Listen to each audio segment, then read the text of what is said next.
Pripravili smo na začetek koledarske pomladi 1. marca 3 dogodke, ker so 3 pravlično število, ki prinaša srečo. Prvi bo zdaj ob 10. uri, ko čakamo v naše goste državno sekretarko Evo Štravs-Podlogar iz Ministrstva za gospodarski razvoj in tehnologijo. Potem ob 12. odpiramo prvo razstavo s predavanjem iz področja invazivnih vrst, Life Artemis. Tukaj so z nami dr. Andreja Kavčič in pa Tadeja Malovrh iz Zavoda za varstvo narave.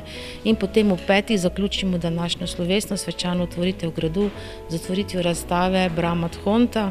To je gospod, ki živi na Goričkem že 20 let, prišel je sem iz Nizozemske in se odločil, da nam pokaže svoje akvarele in goričke krajine in pa grafike.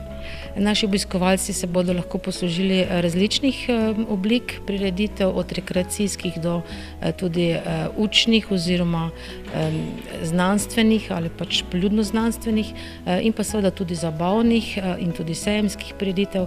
Naše prireditve so vse objavljene na naši spletni strani, tako da bomo poskušali spromovirati Kranjski park Goričko, kolikor bo v naših močeh.